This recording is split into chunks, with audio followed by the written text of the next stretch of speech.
ये कहानी शुरू होती है व्योम के घर से। व्योम का घर जॉइंट फैमिली का घर था, जहां मेहता जी अपनी पत्नी, बेटे व्योम और बहन मधु के साथ रहते थे। मधु और ममता यूं तो ननद भाभी थी, पर दोनों सगी बहनों की तरह रहती थी। कभी कभी तो मैं सोचती हूँ मैंने जरूर कोई अच्छे कर्म किए होंगे भाभी, जो भैया जैसा भाई और आप जैसी भाभी मिली है मुझे। वरना अगर उस वक्त आपने मुझे अपनाने से मना कर दिया होता ना, तो पता नहीं कहाँ जाती मैं। अरे ये क्या बात हुई, कुछ भी बोलती है तू सही में। अरे ये तेरा ही घर है मधु। माँ बाप के जाने के बाद भाइयों से ही तो मायका होता है, और भगवान न करे जो तेरे साथ हुआ वो किसी दुश्मन के साथ भी हो। भरी जवानी में जीजाजी चल बसे, और जब सुख देखने का वक्त आया तो बेटे ने रंग दिखा दिया। घर होकर भी तू बेघर हो गई। अगर ऐसे में मैं तुझे इस घर में आने से रोकती तो भगवान मुझे कभी माफ नहीं करते। तभी मेहता जी वहां आते हैं। आपकी इन्हीं बातों के कारण ही तो आज तक मैं आपका दीवाना हूं ममता जी। बस आप दोनों इसी तरह एक साथ इस घर को लेकर चलती रहिए, फिर किसी बात की टेंशन नहीं मुझे। अब तो हमारा जमाना गया जी। अब तो इस घर को बढ़ाने के लिए बहू की जरूरत है। भगवान करे बस व्योम के लिए एक अच्छी लड़की मिल जाए, उसके बाद मुझे किसी चीज की इच्छा नहीं रहेगी। बता दे बेटा, तेरे मन में अगर कोई है तो। मुझे कोई प्रॉब्लम नहीं है, कोई भी जात धर्म की लड़की हो, बस परिवार को साथ लेकर चले। अच्छा मजाक कर दिया मम्मी तुमने। अरे कोई भी लड़की भाव ही नहीं देती मुझे। लगता है मैं तो सिंगल ही मरूंगा। किस्मत देखो, जिनके घर लव मैरिज अलाउड नहीं है वो गर्लफ्रेंड घुमाते रहते हैं, और यहाँ मेरे घर में लव मैरिज अलाउड है तो कोई लड़की ही नहीं मिल रही। अरे मोतियाबिंद हो गया है दिल्ली की लड़कियों को, जो उन्हें तुझ जैसा हीरो नहीं दिख रहा। तो फिक्र मत कर, आज ही से मैं तेरे लिए लड़की ढूंढना शुरू कर देती हूँ। क्यों भाभी, क्या कहती हो? एकदम सही कहा मधु। श्याम जी के मंदिर के पंडित जी से मैं आज ही बात कर लेती हूँ। मंदिर में ना बहुत सारी अच्छी अच्छी लड़कियां आती हैं, तो फिक्र मत कर बेटा, शहर की बेस्ट लड़की ढूंढ कर लाऊंगी तेरे लिए। और जोरों शोरों से दोनों ननद भाभी मिलकर लड़की ढूंढना शुरू कर देती हैं। पर कहते हैं ना, जब तक संजोग ना बैठे तब तक रिश्ता पक्का हो ही नहीं सकता। और कुछ ऐसा ही व्योम के साथ भी हो रहा था। अगर उसे लड़की पसंद आती तो उस लड़की से उसकी कुंडली नहीं मिलती, और जिससे उसकी कुंडली मिलती उससे बातचीत सही नहीं बैठती। क्या फायदा आपकी इतनी सारी सहेलियों का, जब किसी एक के घर से भी लड़की नहीं जच पा रही है हमारे बेटे के लिए। अरे मुझे तो खुद ही समझ में नहीं आ रहा है, दिमाग खराब हो गया है मेरा। और आपकी इसी दिमाग खराब के चक्कर में आपकी डायबिटीज बॉर्डर लाइन से ऊपर आ गई है। सिर्फ आपका ही नहीं बुआ जी, आपका भी यही हाल है। कल से आप दोनों मेरे साथ मॉर्निंग वॉक पर चल रही हैं। ना ना बेटा, मैं तो नहीं जाने वाली, तू अपनी माँ को लेकर जा। अब आप दोनों मेरी शादी की टेंशन छोड़ दीजिए। अगर शादी होनी होगी तो हो जाएगी, नहीं होनी होगी तो नहीं होगी। और अगले दिन से ही व्योम अपनी बुआ और अपनी माँ के साथ मॉर्निंग वॉक पर जाना शुरू कर देता है। 2 दिन बाद, हाय मेरे पैर, ऐसे ही शरीर में ताकत नहीं है, ऊपर से तू रोज रोज वॉक पर ले जाता है। मेरी तो सोचिए मम्मी, कल रात को 3 बजे सोया हूं मैं, और आपके चक्कर में मुझे 5 बजे उठना पड़ा। चलिए अब। एक तरफ से ममता अपना हाथ व्योम के कंधे पर रख देती है, और दूसरी तरफ से मधु, और तीनों साथ में धीरे धीरे बढ़ने लगते हैं। तभी अपनी मम्मी के साथ वॉक पर आई नैना की नजर उन पर पड़ती है। आज के जमाने में भी कोई लड़का अपने परिवार को इतनी इंपॉर्टेंस दे रहा है। वाह। हाँ, 2 दिन से ही अपनी माँ और बुआ के साथ आता है। लगता है इसकी बुआ भी यहीं रहती है। वही ना मम्मी, आजकल लोग कमाने क्या लगते हैं, अपने माँ बाप तक को नहीं पूछते, और ये अपने रिलेटिव्स को भी इतनी प्रेफरेंस दे रहा है। लड़का देखना ही है तो ऐसा देखो मम्मी। ऐसा क्या, मैं तो कहती हूँ इसे ही देख लेते हैं, ससुराल ज्यादा दूर भी नहीं रहेगा मेरा। फिर क्या कहती हो? आजकल के लोगों के दांत दिखाने के कुछ और खाने के कुछ और हो गया है बेटा। और एक बार के लिए मान भी लूं कि ये सच भी है, तो तू ना इसे देखकर खुश मत हो।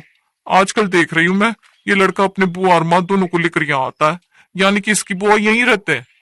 ऐसे घर में जाकर क्या करेगी? जॉइंट फैमिली वाला घर है, पूरा जीवन रसोई में निकल जाएगा। आप भी ना मम्मी कितना सोचती हो। जो लड़का अपने घर वालों के बारे में इतना सोच रहा है, वो कल को मेरे बारे में कितना सोचेगा। Just think about it. अच्छा ठीक है, आप गुस्सा मत करो, एक बार बात तो चलाकर देखो। हो सकता है लड़का अच्छा कमाता हो, और ये बुआ जी कुछ दिन के लिए ही आई हो। नैना को तो व्योम बहुत पसंद आ गया था।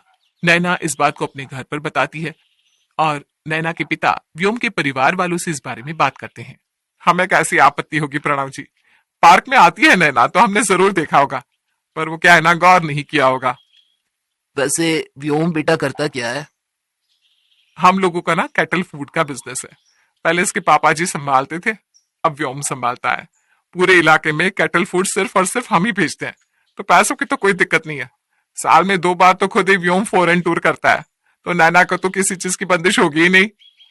व्योम की इतनी तारीफ सुनकर लड़की वाले उसे देखने की इच्छा जाहिर करते हैं। मेहता जी फोन करके व्योम को घर बुलाते हैं। एक बात मैं पहले ही बता देना चाहता हूँ अंकल आंटी जी, कि आजकल हर लड़की अलग थलग रहना चाहती है, पर मैं इस परिवार का इकलौता बेटा हूँ। मेरा न भाई है न बहन। अब अगर मैं इनके साथ नहीं रहूंगा तो कौन रहेगा? अगर नैना को जॉइंट परिवार में रहना मंजूर है तो मैं तैयार हूँ शादी के लिए। शायद तुम आज तक अच्छे घर की लड़की से मिले ही नहीं हो, जो तुम्हें ये भी क्लियर करना पड़ रहा है। मुझे तो तुम इसलिए पसंद आए थे क्योंकि तुम फैमिली ओरिएंटेड हो। तो फिर देर किस बात की, कर देते हैं सगाई। और बहू बनकर नैना मेहता जी के घर आ जाती है। शुरू शुरू में तो नैना को सब ठीक लगता है, फिर वक्त के साथ जो चीज उसे पहले नॉर्मल लग रही थी अब उसे एब नॉर्मल लगने लगती है। संडे की सुबह सभी अपने समय से जरा देर से उठकर अपने अपने कमरों से बाहर आते हैं। 7 बज गए, पता भी नहीं चला। क्यों भाभी? सही बात है, मुझे भी समझ में नहीं आया। क्यों जी, आपने हमें उठाया क्यों नहीं? रोज ही तुम दोनों को मॉर्निंग वॉक करने जाना पड़ता था, तो आज तो आराम का वक्त है, तो ले लो आराम। आप सब आराम कीजिए, मैं सभी के लिए कॉफी लेकर आता हूँ। व्योम सभी को कॉफी चाय पिलाता है, फिर सब धीरे धीरे फ्रेश होने लगते हैं। पर नैना अब तक सोई थी। तभी मधु कहती है, बहू अब तक सोई है, कोई बात है क्या? और इत्तेफाकन जब ये बात मधु कहती है उसी वक्त नैना अपने कमरे से बाहर आती है। मैं यही हूँ बुआ जी, वो संडे है ना, व्योम ने उठाया नहीं मुझे, वक्त का पता ही नहीं चला। कोई बात नहीं बेटा, सबने नाश्ता कर लिया है, तू तब सो रही थी। दोपहर तो होने वाली है, तो अब सीधा दोपहर की खाने की तैयारी ही कर ले। नाश्ता नैना? अरे हम 8 बजे के उठे हुए हैं, तो 11 बजे भूख का एहसास होने लगता है।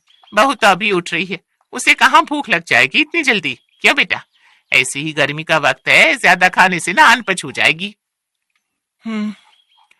कॉफी रहने दो व्योम, बुआ जी इज राइट। नैना अपने कमरे में फ्रेश होने चली जाती है। हाथ है, अब बुआ जी को क्या पता कि मुझे भूख है कि नहीं, बस हर चीज में इन्हें बोलना है। जिस दिन से आई हूं इनकी टिप्पणियां चालू ही रहती हैं। अरे भाई अपनी सास की सुनो फिर इनकी सुनो, किसी दिन पलट कर कुछ कह दिया तो फिर सबको नैना बुरी लगने लगेगी। नहा धोकर नैना सभी के लिए खाना बनाती है और टेबल पर परोसती है। अरे बहू ये क्या बात हुई, तू खड़ी क्यों है? सुबह से नाश्ता भी तो नहीं किया तूने। हाँ बैठ जा। नहीं नहीं बुआ जी, मैं तो वैसे भी देरी से उठी हूं ना, तो कहां से भूख लगेगी। आप खाइए। कैसे बनाए खाना? हाँ बहू सही है। हाँ सही तो तब लगता तेरे हिस्से में ना दाल का पानी आया है, नीचे का हिस्सा तो मेरे पेट में आ गया। अरे देख दाल गली ही नहीं है। मुझे तो वैसे ही गैस की शिकायत है, अब इस दाल को खा लूंगी ना तो रात भर उल्टी करती रहूंगी। हाँ दाल वैसे कच्ची रह गई है नैना, आप मत खाइए बुआ, बेकार में आपकी तबीयत बिगड़ जाएगी।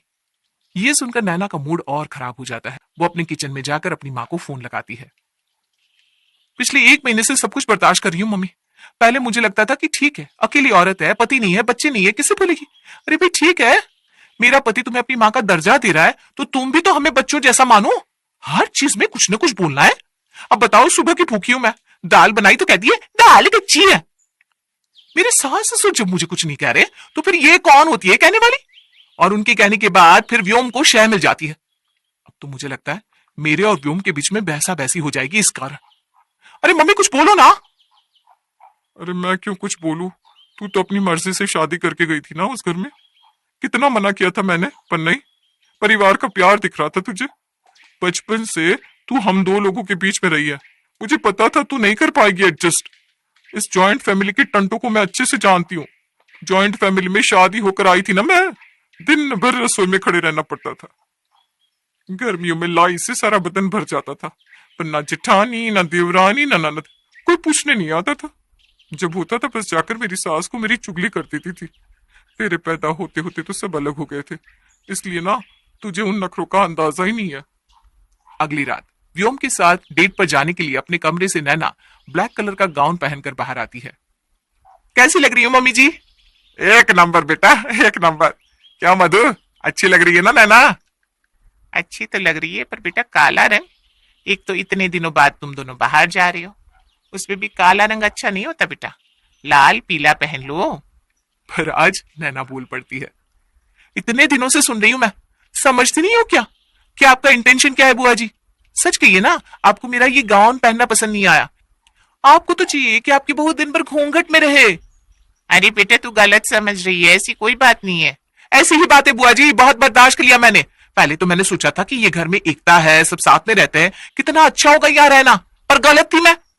सभी की एक सास होती है ना, तो लोग उससे भी बर्दाश्त नहीं करना चाहते, पर यहाँ तो मेरी दो दो सास है।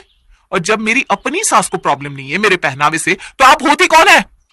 हाँ बेटा हाँ, मैं होती कौन हूँ। गुस्से में नैना अपने कमरे में चली जाती है। क्या बात है नैना, तुमने चेंज क्यों कर लिया? इस घर में किसी को मेरी कदर ही नहीं है, मेरा सुख बर्दाश्त नहीं होता ना किसी से। अब समझ में आया बुआ जी के बच्चे उन्हें रखते क्यों नहीं है। नैना!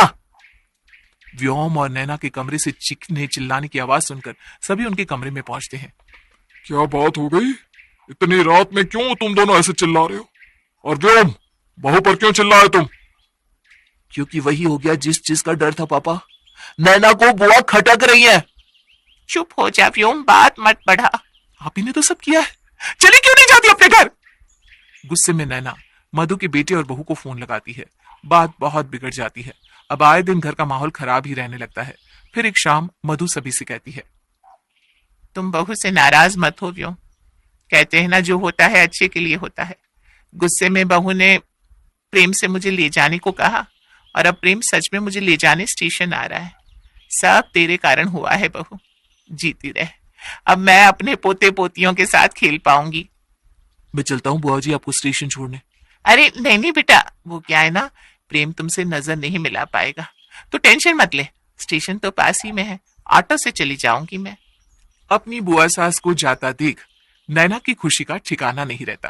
अब नैना पहले की तरह खुशी खुशी रहने लगती है, मानो घर में कुछ हुआ ही ना हो। हो गया ना मम्मी, कर दिया ना मैंने सब एडजस्ट। चली गई बुआ जी अपनी बेटी बहू के पास। अच्छा ये ना उनका परिवार बस गया और मैं इन झंझट से मुक्त हो गई। बहुत अच्छे बेटा, इसी तरह दिमाग लगाकर ससुराल चलाना और किसी को भी घर में आने मत देना। कुछ ही दिन बाद व्योम का बर्थडे आता है और व्योम के पीछे से पूरा परिवार मिलकर उसके बर्थडे पर कुछ अच्छा करने की प्लानिंग करते हैं, जिस पर मेहता जी कहते हैं, मैं क्या सोच रहा था कि क्यों ना हम सब वृद्धाश्रम चले और वहां बेघर असहाय लोगों की सेवा करें। भगवान ने हमें इतना सब कुछ दिया है, पर उनके पास तो कुछ भी नहीं है। रात को सरप्राइज पार्टी कर लेते हैं, पर सुबह हमें अपने पैसों में से कुछ तो दान में देना चाहिए। ऐसे उन लोगों की दुआ मिलेगी हमारे परिवार को, और यहाँ सुख शांति बनी रहेगी। ये तो आपने बहुत अच्छा कहा। फिर एक काम करते हैं, सुबह 10 बजे से 1 बजे तक वृद्धाश्रम का प्रोग्राम कर लेते हैं। फिर शाम को व्योम के पीछे से पार्टी की तैयारी और 6 बजे से 12 बजे तक बर्थडे पार्टी। ठीक है ना? तो ये प्लान फिक्स रहा। अगली सुबह व्योम के उठते ही सभी उसे तैयार होने के लिए कहते हैं, जाकर नए कपड़े पहन ले, हम मंदिर जा रहे हैं, आज तेरा जन्मदिन है ना। ओह शिट, सॉरी व्योम, मैं तो भूल ही गई थी। अरे कोई बात नहीं नैना, तुम भी रेडी हो जाओ, चलो। और प्लान के मुताबिक सभी मंदिर के बाद जैसे ही वृद्धाश्रम पहुंचते हैं, वहां मधु को देखकर नैना सहम जाती है और सब समझ जाती है। बुआ जी आप यहाँ कैसे? मतलब उस दिन प्रेम भैया आपको लेने नहीं आए थे, या उन्होंने आपको यहाँ छोड़ दिया? तो आप हमारे पास क्यों नहीं आई बुआ जी? मेरे कारण मेरे भाई के घर में कलेश हो, मेरा भतीजा और उसकी बहू के रिश्ते खराब हो, ऐसा मैं क्यों चाहूंगी बेटा। अगर प्रेम मुझे घर में रखने तैयार ही होता तो मैं क्यों अपने भाई के घर बोझ बनकर रहती। भाभी ने कभी मुझे पराया महसूस कराया ही नहीं, इसीलिए मैं भूल गई थी कि मैं इस घर का हिस्सा हुआ करती थी। मेरी शादी के बाद तो इस घर पर मेरा कोई हक है ही नहीं। मैंने तुझे जो कुछ भी बोला अपनी बेटी समझकर बोला बहू, पर शायद वो चीज गलत तरीके से सामने आई और तेरा मन मुझसे फट गया। मैं रही हूं बिना पति के, मुझे पता है पति पत्नी के रिश्ते में दरार आना कैसा होता है। मैं तेरा रिश्ता खराब नहीं कर सकती थी बेटा। मैं समझ गई थी कि आज नहीं तो कल तू इस घर को छोड़ सकती है, इसीलिए इसके पहले कि तू अपने पति और अपने ससुराल को छोड़े, मैंने अपना मायका छोड़ दिया और यहाँ आ गई। मुझे मेरे बर्थडे का गिफ्ट दे दो ना नैना, बुआ जी को वापस घर ले आओ ना। ले आओ नहीं, आ चुकी हैं बुआ जी, और घर चलकर आप जितनी बार पीटना हो पीट लीजिएगा। गलती मेरी थी तो मार तो मुझे पड़नी ही चाहिए। और व्योम को अपने बर्थडे का बेस्ट गिफ्ट मिल जाता है। मधु खुशी खुशी वापस अपने भाई के घर आ जाती है और रात को सभी एक साथ मिलकर व्योम का बर्थडे मना